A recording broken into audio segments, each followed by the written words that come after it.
안녕하세요. 저는 40대 초중반 평범한 회사원입니다. 결혼은 생각해보지도 않았던 제가 결혼해서 이혼까지 겪게 될 줄은 몰랐네요. 지금은 그 아픔을 다 이겨내고 행복해서 말할 수 있을 것 같아 사연을 쓰게 됐어요.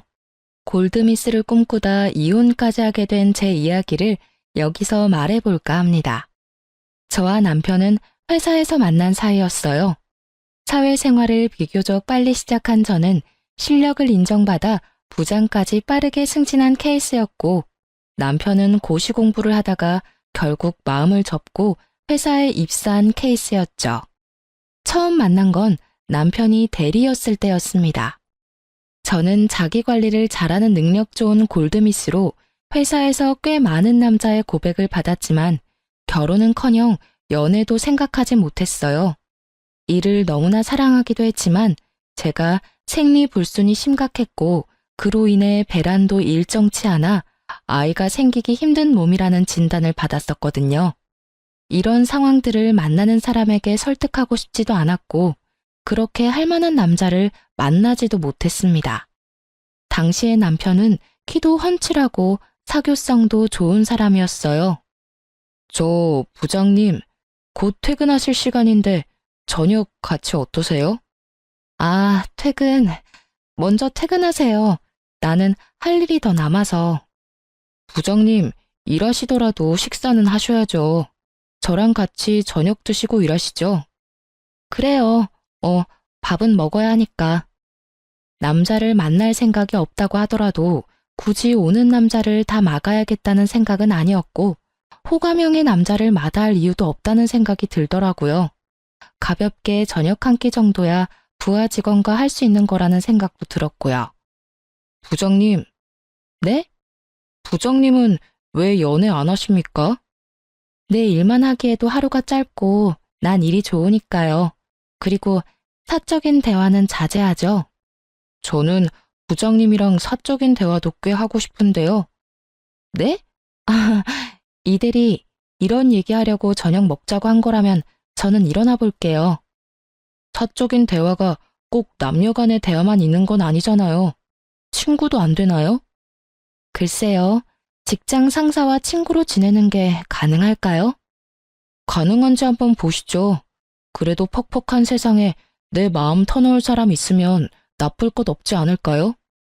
남편의 청산유수 같은 말에 홀린 듯 그렇게 남편과 가까운 사이가 되었고 그 인연은 반복되어 연인으로 이어졌습니다. 연인이 되었다고 한들 제 생각에는 변함이 없었죠. 제가 아이를 갖기 힘들다는 건 여전히 변함없는 사실이었으니까요. 자기야, 우리 이제 결혼 얘기할 때도 되지 않았나? 얘기했잖아. 나는 결혼 생각 없고 연애만 하기로. 그래서 동의하고 만나는 거 아니었어? 알지. 무슨 말인지 아는데 정작 자기가 아프면 내가 보호자가 되어줄 수 있잖아. 결혼하면 좋은 것도 있는데 왜 무작정 싫다고만 하는 거야? 남편의 말에 마음이 흔들리더군요. 부모님이 돌아가시면 외동인 제가 의지할 수 있는 사람은 남편밖에 없었습니다. 막상 제가 아플 때 부모님이 속상해 하시던 걸 생각하니 더 마음이 좋지 않았고요. 제가 혼자 남을 것을 매일 걱정하던 부모님이었습니다. 결혼 하기가 그렇게 싫어? 알잖아. 애 가지기도 힘들고 그런 걸로 흠잡히고 싶지도 않고. 아이가 결혼의 전부는 아니야. 너만을 사랑해줄 남자도 얼마든지 있을 거야. 나 혼자서 잘 살 수 있는데 뭘. 에이, 엄마 아빠 걱정이나 하셔. 우리야 노후 준비도 다 끝냈고 너 아니면 이렇게 걱정할 일도 없다. 너만 잘 살면 우리는 아무 걱정 없어. 그러지 말고 잘 생각해봐. 우리가 평생 사는 것도 아니고 우리 없으면 너 혼자 남을 생각하지? 엄마 정말 속상해서 잠을 잘 수가 없어. 왜 너처럼 잘난 애가 혼자 살려고 하는 거야? 아이를 아예 못 갖는 것도 아니고 힘들다는 얘기지 않니? 혹시 모르는 거니까. 아빠, 나 이미 생각 확고해요. 그만 얘기하세요. 아이를 가질 수 없다는 이유 하나로 혼자 살겠다고 씩씩한 척 살아가는 제가 항상 마음에 걸린다던 부모님의 말씀이 머리에 스쳤습니다. 나 할 말 있어. 듣고 나서 나랑 헤어지겠다고 해도 붙잡지 않을게. 당신 선택 존중할게. 무슨 얘기인데 이렇게까지 얘기해? 나 생리 일정하지 않은 거 당신도 알지? 알지. 어쩌다 건너뛸 때도 있고. 그렇다는 건 알고 있었어. 병원에서도 아이 갖기 힘들 거라고 하더라고. 그래? 그렇구나. 그래서? 그래서라니? 당신이랑 결혼하면 우리 이세 뭐 아이와 행복한 가족 그런 거 못할 수도 있다는 얘기야. 너랑 나 둘만 보고 살아야 할 수도 있다고. 그리고 너희 어머님도 내가 아이 갖지 못한다고 하면 달가워하지 않으실 거야. 자기랑 나 둘만 보고 살면 되지. 엄마? 내가 설득할게. 그리고 나도 이 나이까지 장가 못 가고 있으니 제발 장가만 갔으면 좋겠다 하는 분이셔. 걱정하지 마. 막상 그렇게 말하셨어도 결혼하면 손주 바라는 건 당연한 마음 아니시겠냐는 거지. 나 못 믿어? 내가 다 책임질게. 내 탓이라고 할게. 난 진짜 자기만 있으면 돼. 저 하나면 된다는 남편의 말에 결국 굳건했던 마음이 흔들렸고 저희는 결혼하기로 했습니다. 시어머님께도 제가 아이를 쉽게 가질 수 없는 몸이라는 것에 대해 알리고 결혼을 했습니다. 이런 상황도 솔직하게 말씀드리는 게 가족이 되기 위해서는 당연한 거라고 생각했어요. 남편 말대로 결혼조차 생각 못했던 아들인데 잘 부탁한다고 말씀하시며 결혼을 허락해 주셨습니다. 신혼생활은 회사 근처의 자가에서 생활을 하고 있던 제 명의의 아파트에서 시작하기로 했습니다. 남편이 모아놓은 돈이 별로 없다더군요. 어차피 남편의 경제 상황을 아예 모른 것도 아니었고 제가 넉넉하니 상관없다고 생각해서 큰 문제는 아니었습니다. 저보다 일을 늦게 시작했으니 당연한 듯도 했지만 혹시나 다른 이유가 있나 궁금해 물으니 얘기해 주더라고요. 남편에게는 14살 차이 나는 여동생이 있었습니다. 시아버님은 남편이 고등학생 때 사고로 돌아가셨고 남편이 가장 노릇을 해왔다고 하더라고요. 고시 공부하는 동안 공부 뒷바라지로 고생하는 어머님을 보며 더는 안 되겠다는 생각에 취업을 하게 되었고 그 회사에서 자신의 능력으로 올라가는 저를 보며 동경 그 이상의 감정을 느끼게 되었다고 했습니다. 회사에서 번 돈으로 집 생활비, 동생 용돈, 그리고 대학교 학자금까지 모두 감당했다더라고요. 오히려 가족을 위해 묵묵히 책임지는 가장의 모습이 저에게는 더 좋은 모습으로 다가왔습니다. 그 모습이 저에게 독이 될 거라고는 생각도 못했으니까요. 신우이는 영락없이 제 남편의 딸처럼 행동했습니다. 14살 차이라는 큰 나이 차이 때문도 있지만 아버지의 역할을 해왔던 남편에게 의지하는 듯도 보였습니다. 대학 생활을 시작하며 독립해서 살고 있던 신우이가 어느 날 배가 불러 찾아왔습니다. 오빠. 너 이게 뭐야? 배가 왜? 나 임신했는데 무서워서 말을 못했어. 나 결혼해야 될 것 같아. 그래도 나랑 아이 책임져 주겠대. 아, 그래. 네가 애도 아니고 네 인생 네가 알아서 산다지만 오빠한테 진작 얘기를 하던가 이제 와서. 그래서 그런데 오빠, 나 결혼자금 좀 주면 안 될까? 한 푼도 없이 그냥 시작할 수는 없잖아. 아이도 키워야 하고. 그래, 오빠가 해줄게. 정식으로 남자친구 데려와서 인사시키고 하루빨리 결혼식 올리자. 더 배불러 오기 전에. 진짜? 진짜? 오빠 고마워. 역시 우리 오빠밖에 없어. 근데 오빠보다 언니가 더 잘 벌지 않아요? 언니도 같이 보태주실 거죠? 아가씨. 저희 결혼하면서 경제관리 따로 하기로 했어요. 그러니 필요한 결혼 자금은 저한테 말씀하지 마시고 오빠한테 받으시면 돼요. 저도 주겠다는 돈에 대해서 아무 말 하지 않을 거예요. 언니, 너무 매정하게 얘기하는 거 아니에요? 우리 그래도 가족인데 하나밖에 없는 시누이가 결혼하는데 뭐 안 해주는 거예요? 그럼, 그래요. 그럼 내가 혼수는 몇 개 해줄게요. 그건 제가 드리는 개인적인 선물인 걸로. 고마워요, 언니. 오빠, 진짜 결혼 잘했어. 언니 최고예요. 시누이가 가고 나서 남편과 얘기를 했습니다. 자기야, 자기 동생한테 줄 돈 혹시 나랑 살면서 모으기 시작한 그 돈 주려고 하는 거야? 뭐 이런 일이 생길까봐 모아놓았던 거니까. 내가 돈 보태주지 않는 거 서운하게 생각하지 마. 애초에 우리 결혼할 때부터 약속했잖아. 알지. 그래도 우리가 남은 아니니까 혼수 정도는 해주고 싶었어. 그 정도까지만 할 거야. 고맙게 생각해. 사실 아무것도 안 해줘도 할 말 없고. 그동안 우리 엄마한테 종종 당신이 용돈도 따로 드리는 거 알고 있었어. 미안해서 말 못하고 있었지만.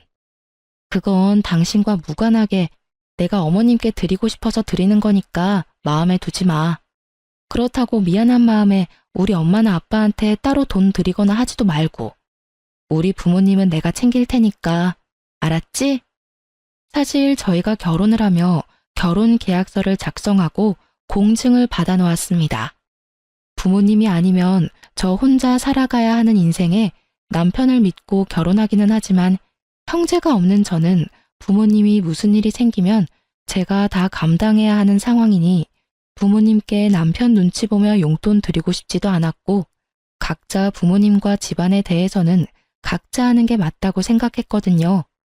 그래서 결혼 계약서에 서로의 집안에서 발생한 상황은 본인의 돈으로 처리하도록 하고 자금 관리도 각자 하는 것으로 했습니다. 이 계약서 때문에라도 남편은 저에게 요구할 수 없었겠죠. 시댁의 문제 때문에 우리 집에 경제적 무리가 오는 것도 안 된다고 딱 잘라 말했고 남편도 그에 대해 동의했습니다.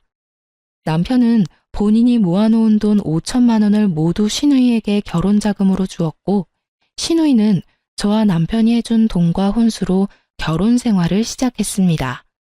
여기까지는 문제라고 생각하지도 않았어요.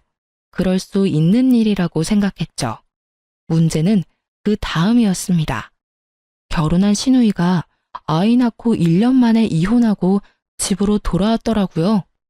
어이가 없었습니다. 아이는 남편에게 주고 왔다면서 늘어놓는 말이 가관이더라고요. 누구는 낳고 싶어도 낳지 못하는 아이를 시누이는 거추장스럽다는 듯이 표현했어요. 애 때문에 나는 집에 묶여 있는데 그 자식은 맨날 나가고 내가 참는데 한계가 있지. 애도 네가 키우라고 하고 나와버렸어. 이혼했으니 나도 내 삶 살 거야. 애한테 묶여서 내 인생 그렇게 버릴 수 없어. 이 철딱선이 없는 거사. 아무리 그래도 엄마가 애를 놓고 나오니. 내가 돈을 버는 것도 아니고 어떻게 무작정 애를 데리고 나와. 그리고 애 데리고 나오면 누가 나랑 결혼하고 싶어 하겠어? 이혼녀 딱지도 짜증나는데. 너 오빠가 너한테 해준 결혼자금 쉽게 줬다고 생각해? 너 행복하게 잘 살았으면 해서 다 털어준 건데 이게 지금. 그건 나도 미안하게 생각해. 그런데 오빠한테 미안하다고 내 인생을 망칠 수는 없잖아. 이왕 이렇게 된 거 알바라도 하면서 본인 인생 어떻게 살지 잘 생각해 보세요. 오빠한테 지원을 바란다거나 그러지 마시고. 언니, 제가 언니한테 뭐 해달라고 했어요? 언니가 왜 그렇게 얘기해요? 오빠도 아무 말 안 하고 있는데. 어디서 대들어. 네가 잘한 게 뭐가 있다고. 조용히 해. 네 인생 그렇게 살고 싶다 했으니 어디 한번 혼자서 잘해봐. 그렇게 시누이와 단판을 짓고 집으로 돌아왔고 한동안 조용히 지내는 시누이를 보며 그래도 정신 차리고 잘 지내는가 보다 생각했죠. 하지만 사람은 그렇게 쉽게 바뀌는 게 아니라더니 시누이라고 다를 게 없더군요. 저희 집에 본인 남자친구라며 남자 한 명을 데려왔어요. 결혼하고 싶다고 그러더라고요. 이렇게 인사시킨다며 남자를 데리고 온 게 이혼하고 돌아온 지 불과 6개월 만이었습니다. 기가 막히더군요. 정신 차리고 살고 있나 했는데 그게 아니었어요. 남자 만나느라고 정신이 나가 있는 거였습니다. 그리고 남편과의 대화로 몰랐던 사실을 하나 더 알게 됐어요. 오빠, 언니, 제 남자친구예요. 저희 결혼하려고요. 네? 저기 지금 무슨 말을 하고 있는지 알아요? 혹시 남자친구분도 알고 있나요? 네, 알고 있습니다. 혼인했던 적이 있는 거 알고 있어요. 알고 있다고요? 얼마나 됐는지는 아세요? 전 남편과 헤어지고 한 달 뒤에 저랑 만났습니다. 그 사람은 인연이 아니었던 거라고 생각합니다. 저랑 맺어지려고 헤어지지 않았을까요? 그 나물에 그 밥이라더니 진짜 신우이가 데려온 남친이나 신우이나 생각 없기는 마찬가지다 싶더군요. 그래서 지금 결혼하겠다고 데리고 온 거라고? 응, 나 혼자 세상 살기 힘들잖아. 이 사람이라면 믿고 살 수 있어. 내가 반대해도 결혼할 거지? 오빠가 내 인생 책임져주지 않는다며 반대할 이유가 뭐가 있어? 그래도 오빠로서의 노릇은 해줄 거지? 오빠 노릇? 무슨 말 하는 거야? 결혼, 돈 없이 할 수 없잖아. 너, 내가 그전 결혼 돈 해준 것도 모자라서 너 돌아오고 생활비도 매달 보내줬는데 그건 다 어쩌고. 잠깐만, 당신 지금 뭐라고 했어? 생활비? 아가씨한테 따로 생활비 보내줬어? 알아서 살라 그러고 일절 안 도와주겠다며. 어떻게 된 거야? 아, 그게 그래도 동생이 밥 먹을 돈도 없다는데 어떻게 또 아무것도 안 보내. 아, 그럼 그동안 따로 돈을 모으고 있는 게 아니고 다 동생한테 보내준 거네? 내가 당신 다시 돈 모으라고 생활비도 내가 다 감당한다고 했잖아. 이러라고 내가 생활비 내지 말라고 말한 게 아닐 텐데. 그게 미안해 여보. 당신은 동생이 없어서 모르나 본데 내가 아빠나 마찬가지인 애를 모른 척 할 수 없잖아. 지금 말하는 걸 봐서는 결혼 자금을 또 해주려는 것 같네? 해줄 돈도 없을 텐데. 여보, 이번에 당신이 좀 도와주면 내가 진짜 잘할게. 아니, 그건 안 돼. 절대 안 된다고 했어. 언니, 그렇게 냉정하게만 굴지 말고 좀 해줘요. 언니 돈 모아서 다 어디 쓰려고요? 저한테 해주면 제가 몇 배로 언니한테 잘할게요. 제가 설마 이 은혜 있겠어요? 은혜는 갚지 않아도 돼요. 안 해줄 거니까. 그러면 빌려라도 주면 안 될까? 내가 갚을게. 당신이랑 나랑 남이야? 내가 당신한테 빌려주는 게 더 말이 안 돼. 지금 누구 편에 서서 얘기하는 거야? 그럼 저한테 빌려주세요. 제가 갚을게요. 그럼 되는 거죠? 빌려준다 쳐요. 막말로 아가씨 일도 안 하는데 어떻게 갚으려고요? 제가 갚겠습니다. 결혼자금 저랑 결혼한 데 쓰는 거니 제가 갚겠습니다. 그렇게 말씀하시는 거 보니 그쪽도 딱히 모아놓은 돈이 없나 보네요. 아, 제가 사업 준비 중이라 자금 융통이 좀 어려워서. 이자까지 쳐서 갚을 테니까 제 남친한테 그렇게 말씀하지 마세요. 그래요? 그럼 이럴 거 없네요. 알았어요. 빌려줄게요. 대신 차용증 받을게요. 그 차용증 공증도 받아놓을 거고요. 그렇게까지 해야 해요? 왜요? 안 갚을 거 아니잖아요. 갚는다고 했잖아요. 그럼 상관없지 않나요? 아, 알겠어요. 쓸게요. 쓰면 되잖아요.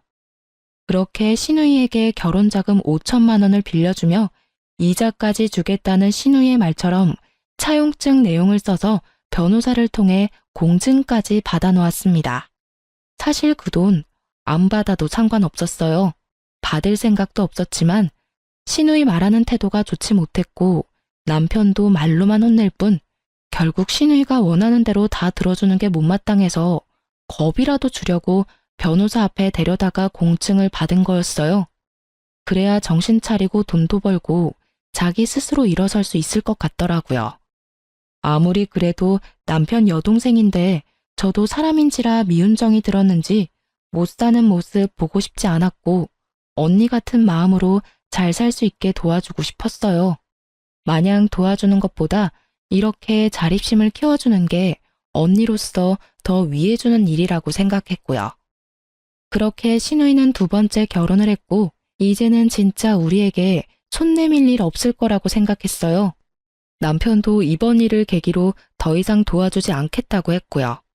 다시 한번 이런 일 있으면 저도 참지 않겠다고 했습니다. 여기서 얘기가 끝나면 재미없겠죠? 네, 신우이가 또 찾아왔어요. 자기 남편과 함께. 저 사업 보증 좀 부탁드리려고 왔습니다. 제가 이번 사업 아이템 진짜 확실하게 성공할 자신 있거든요. 미래에 투자한다고 생각하면 나쁘지 않은 조건이야. 진짜 이 사람 머리 좋은 사람이거든? 오빠, 이 사람 믿고 보증 한번 서줘. 내가 결혼하면서 보증은 서주지 말자 약속하고 결혼했어. 이건 절대로 안 돼. 돌아가. 아, 오빠. 오빠한테도 좋은 거라니까. 보증만 서주면 이 사람 사업 시작할 수 있고 진짜 잘 될 거라고. 믿어달라니까. 여기 사업 계획서도 가지고 왔습니다. 투자라고 생각하시고 한번 봐주세요. 볼 것도 없고 해줄 생각도 없어요. 돌아가요. 단호한 남편의 모습에 조금은 안심했습니다. 신우이야 정신 못 차리는 게 하루 이틀 일이 아니니 또 시작이구나 하고 싶었지만 남편은 그래도 나랑 헤어질까 무섭긴 한가 보다 했어요. 하지만 아니더군요. 저 몰래 따로 만나 신우 남편 보증을 서줬더라고요. 비밀은 그렇게 오래가지 못하고 발각됐습니다. 내가 보증만은 절대로 안 된다고 했잖아. 그것도 모자라서 나 몰래 해줘? 차라리 대놓고 해준다고 하지. 이제 나를 속이고 몰래 해준다고? 내가 앞으로 당신을 뭘 믿고 살아? 자꾸 찾아와서 해달라고 하니까 더 거절을 못하겠더라고. 아, 이건 나랑 헤어진다는 의미로 받아들여도 되지? 지금 이혼하자는 거야? 이게 이혼 얘기까지 나올 일이야? 지금은 내가 너무 화가 나서 당신 보고 싶지도 않고 얘기해봤자 좋은 소리 안 나와. 나가. 이 집에서 나가라고. 진짜 잘 생각하고 얘기해. 우리 둘 일도 아니고 고작 보증 서준 거로 이혼이라니. 고작? 고작이라 그랬어? 이건 우리 신뢰의 문제야. 생각할 시간이 필요해. 나가줘, 이 집에서. 남편은 집을 나가 시어머니 집으로 향했는지 곧장 시어머니께 전화가 왔습니다. 애미야, 여동생네 보증 하나 서줬다고 이혼이라니? 이게 말이니? 가족끼리 보증 그게 뭐 못할 일이라고 이렇게까지 한다니? 어머니, 이건 아범과 저 신뢰가 깨진 문제예요. 결혼할 때 보증만큼은 친한 친구, 가족 모두 서지 않기로 했어요. 그리고 저도 많이 참았습니다. 아가씨 일로 싸우는 거? 저도 이제 지쳐요. 엄마, 나 바꿔줘봐. 저기요, 언니. 아가씨, 어때요? 아가씨 때문에 오빠가 이혼하게 생겼네요? 언니, 저도 언니가 하는 말에 그동안 상처 많이 받았지만 가족이라 참았는데요. 진짜 이제 못 참겠네요. 언니 그 돈 모아서 다 어디에 쓸 건데요? 어차피 애도 못 낳잖아요. 키울 애가 있는 것도 아니고. 그 돈 모았다가 자식 물려주지도 못하면서 내가 오빠 동생이면 언니 동생이기도 한 거 아니에요? 언니는 동생도 없잖아요. 내가 딸이라 생각하고 나한테 잘해주는 게 그렇게 힘들어요? 그러면 우리 오빠랑 결혼은 왜 했어요? 언니 없을 때 우리 남매 사이 좋았어요. 언니 때문에 우리 오빠 이상해지고 나랑 사이 안 좋아지고 있는 거 알아요?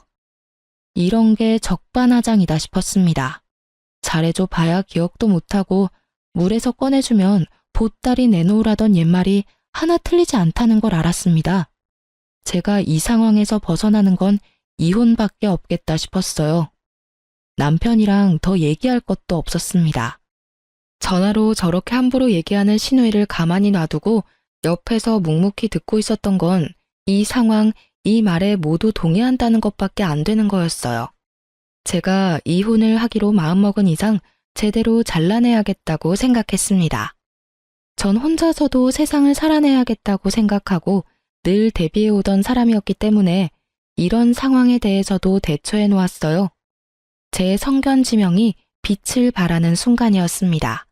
결혼 계약서와 신우이에게 빌려준 돈에 대한 차용증을 들고 시댁으로 향했습니다. 이게 뭐니? 결혼 계약서? 너희 이렇게 남보다도 못하게 살고 있었니? 부부 사이의 계약서라니? 이게 무슨 말도 안 되는 상황이야? 이럴 것 같아서요. 저는 제가 스스로 챙겨서 살아야 하거든요. 아가씨 말씀대로 저를 부양해줄 자식이 있는 것도 아니고 저랑 같이 슬픔을 나눠줄 형제 자매도 없어서요. 그래서 당하고 살지 않게 항상 대비를 해뒀을 뿐이에요. 이딴 게 무슨 소용이 있어? 소용이 없을 리가요? 공증까지 다 받아놓았고 계약서에 적힌 대로 이행하는데 문제가 없다는 것도 확인하고 왔어요. 저희 재산 관리 따로 해왔고 제 재산 증식에 보탬을 준 적도 없으니 제 재산에 대한 분할은 아마 없을 겁니다. 그러기로 계약서에 서명도 했고요. 여보, 자기야, 이러지 마. 진짜 우리 이렇게 헤어지는 건 아니잖아. 난 이미 여러 번 기회를 준 것 같아. 가족들 일이 우리 가정 문제로 번지지 않게 해달라고 부탁했잖아. 아주 여러 번. 이제는 이해해줄 수 있는 인내심이 남아있지도 않아. 당신 없이 못 산다는 거 알잖아. 이러지 말자 정말. 협의 이혼으로 깔끔하게 끝내자. 머리 아프게 하지 말고. 아무리 그래도 결혼해서 같이 산 시간이 있는데 나보고 한 푼도 받지 말고 나가라는 건 아니지 않냐? 협의 이혼하자는 말에 발끈한 이유는 저랑 헤어지고 싶지 않아서가 아니었습니다. 제 재산, 그걸 나눠받지 못한다는 이유였어요. 저를 사랑해서 저를 놓지 못하는 게 아니었습니다. 이때까지 내가 알던 사람이 맞나 혼란스러웠고 머리를 한 대 맞은 것 같은 충격까지 오더군요. 솔직히 제가 헤어지겠다고 하면 가족을 버리고라도 저와 살겠다고 할 줄 알았거든요. 자기가 아무리 퍼져도 밑 빠진 독처럼 오빠한테 바라기만 하는 시누이, 그리고 그 시누이마저 안타깝다는 생각으로 오히려 아들에게 요구하는 시어머니, 그 사람들을 두고 저를 선택할 거라고 생각했어요. 적어도 전 그 사람에게 피해를 주지도 않았고 시댁 식구들만 아니라면 저희 사이에는 그 어떤 문제도 없다고 생각했거든요. 그런데 막상 끝까지 간이 나오는 말은 제 재산을 나눠주지 않는 건 좀 열받는다는 말. 정신 차려야겠다 싶었습니다. 내가 이런 사람을 믿고 살려고 했다니. 이 사람에겐 내 재산 한 푼도 아깝다. 절대로 빈틈을 보이지 말아야겠다. 그 어떤 동정도 절대 하지 않을 거라 다짐했습니다. 당신이 내 재산에 보태준 게 뭐가 있어? 오히려 내가 당신한테 보태주지 않았나? 이런 식이면 당신 동생한테 빌려준 돈, 이것도 차용증 있는 거 알지? 이것도 받아낼까? 당신 봐서 이건 안 받고 헤어지려 했는데 이런 식이면 이것까지 그냥 다 받아내고. 아이, 진짜. 제 할 말을 다 하니 남편은 소리 지르는 것 말고는 아무 말도 못 하더라고요. 그렇겠죠. 할 말이 없을 수밖에요. 만약의 경우 최악의 수를 생각하여 준비했던 것이 도움이 될 날이 오리라고는 상상도 못했는데 역시 믿을 건 저 자신밖에 없다는 생각이 더욱 확고해졌습니다. 결국 남편은 협의 이혼 합의서에 서명했고 이혼을 진행하게 되었습니다. 제 재산을 건드리지 않는 이상 소송을 할 이유도 없었고 이혼에 제 에너지를 소비하고 싶지도 않았습니다. 그래도 이 상황에 무난하게 이혼하게 되었다는 생각으로 지내고 있었어요. 그런데 이 사람, 저한테 속인 게 하나 더 있더군요. 변호사가 남편 재산을 파악하는 와중에 발견한 게 있다며 연락이 왔습니다. 저에게 말하지 않고 구입해둔 소형 건물이 있다고. 제가 시누이 혼수를 해주고 시누이 재혼 비용을 빌려주는 동안 남몰래 자기 앞으로 건물을 사두며 결국 나보다 더 재고 따진 건 남편이었구나. 그 생각에 눈물이 앞을 가렸습니다. 이 사람 나밖에 믿을 사람이 없다더니 나를 제일 못 믿고 살았구나. 심지어 이 건물을 시어머니 명의로 바꾸려 했나 보더라고요. 혹시 모르니 변호사가 가압류부터 걸어놓자 했었는데 이래서 전문가의 도움이 필요하구나 싶었습니다. 저를 바보로 알았나 봐요. 이 정도로 허술하게 재산을 은닉한 걸 보면요.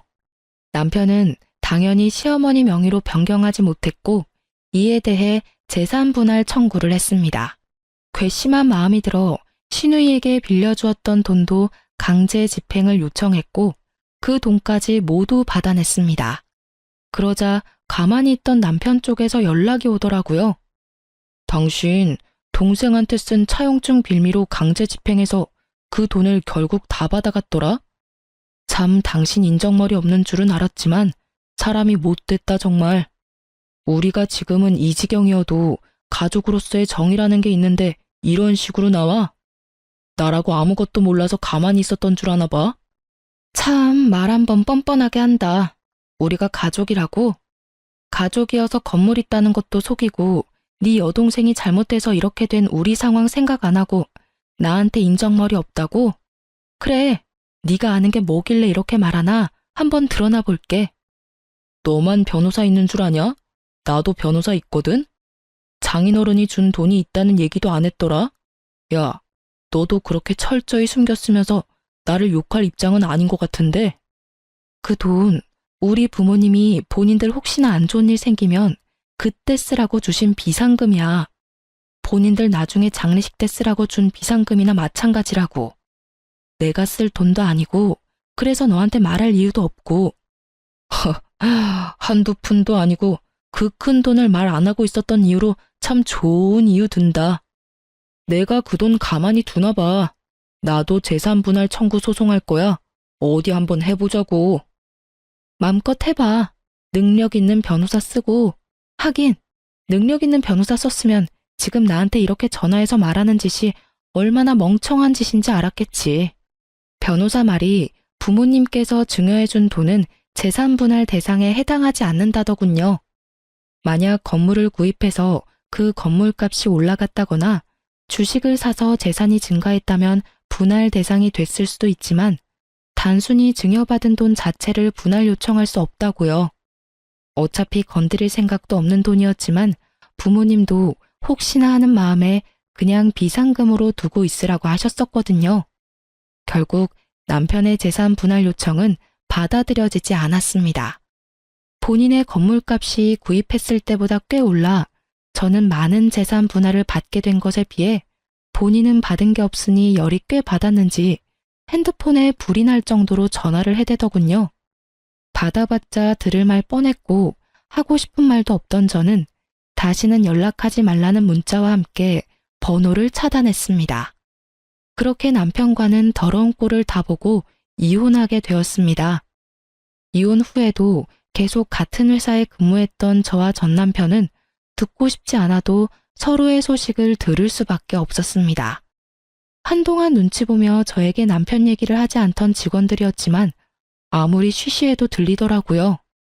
서로 같은 회사 근무하고 있다고 하더라도 근무 부서가 달랐고 근무 층수도 달랐기 때문에 마주칠 일은 많지 않았습니다. 꼴 보기 싫었을 텐데 그만두지 않은 이유요? 제가 그 사람 때문에 굳이 피해볼 필요가 있을까 싶었습니다. 이혼의 원인이 저 때문도 아니었고 따지고 보면 남편도 아닌 가족이 이유였기 때문에 사람들에게는 성격 차이로 이혼했다고 말했고 남편이 저에게 그렇게 더러운 꼴까지 보인 줄은 몰랐겠죠. 몇 년이 지나고 회사에는 큰일이 생겼습니다. 웅성대는 직원들에게 무슨 일이냐고 묻자 말하기를 주저하더라고요. 무슨 일인데 이 난리야? 아, 그게 부장님, 뭔데? 큰일이야? 재무부 직원이 공금 횡령을 했대요. 횡령? 누가 그렇게 멍청한 짓을? 그 부장님 전 남편분이라던데요. 어? 이 대리 말하는 거야? 네, 심지어 요번이 처음도 아니래요. 얘기를 듣자 하니 이혼한 저조차도 안타깝다 싶을 정도로 처절하더군요. 저와 이혼 후 시누이 남편의 사업은 결국 망했고 그 사업에 보증을 서준 남편이 그 빚을 다 떠안게 됐답니다. 억 단위의 빚이 생기니 버는 족족 다 차압당하게 되었고 생활도 좋지 않았다네요. 그래서 사는 게 녹록지 않으니 뭐라도 해보겠다 싶어서 공금 쪽에 손을 댔나 했는데 알고 보니 횡령이 처음이 아니었습니다. 저랑 살기 전부터 조금씩 횡령을 해왔더라고요. 전부터 조금씩 해오던 공금 횡령으로 주식 투자를 해 돈을 불려 그 돈으로 건물을 샀더라고요. 그렇게 겁없이 계속 횡령을 해오다 이번에 회사 감사가 진행되며 걸리게 되었고 해고는 당연한 결과였습니다. 해고된 남편은 결국 징역을 살게 되었다고 사람 인생이 이렇게까지 망가질 수 있구나 싶은 순간이었습니다. 저와 같이 살던 사람이 징역까지 살다니, 드라마에서나 있을 일이 이렇게 내 주변에도 벌어질 수 있는 거구나 싶었어요. 전 남편이 징역을 살 동안 저는 더 치열하게 회사 생활을 해나갔습니다. 그리고 이제는 누구에게도 의존하거나 의미 부여하지 않고 저 혼자 잘 살아가리라 생각했습니다. 인연이라 생각했던 사람이 참 좋지 못했으니까요. 그런데 인연은 따로 있다더니 제가 이 사람을 만나려고 그랬을까요? 회사 거래처에서 만난 사람의 다정한 모습에 또 한 번 사람을 믿고 싶어지더라고요. 겁도 났습니다. 전 남편도 분명 처음에는 좋은 사람이었고 좋을 거라 생각했기 때문에 혼자 살려 했던 제 인생을 걸 만큼 사랑해서 결혼했던 거니까요. 그러나 한편으로는 그런 생각도 들더라고요. 내가 그 못난 사람 때문에 나에게 다가온 좋은 인연까지 놓쳐야 하는 걸까? 내 인생을 그 사람 하나 때문에 겁내며 살 필요가 있을까? 하는 생각이요. 결국 저는 거래처 사장이었던 남자와 재혼을 했습니다. 개인 사업자인 지금의 남편은 너무나 가정적인 사람이었어요. 자기의 장래 희망이 아내 외조하는 남편이었다고 할 만큼이요. 말뿐인 사람이 아니었어요. 제가 야근하는 날에는 저녁을 차려놓고 저를 기다려 주었고, 집에서 남은 업무를 처리하는 날에는 커피를 가져다 주며 제 어깨를 주물러 주었습니다. 저에게 불안감이라는 것을 주지 않는 사람이었고, 그리고 일을 사랑하는 저를 잘 이해해주는 사람이었습니다. 당신이 하고 싶은 일 마음껏 해. 나 집안일 진짜 잘해. 내가 당신 외조해줄게. 정말 고마워. 당신이 그렇게 말하니 나 정말 마음이 좋다.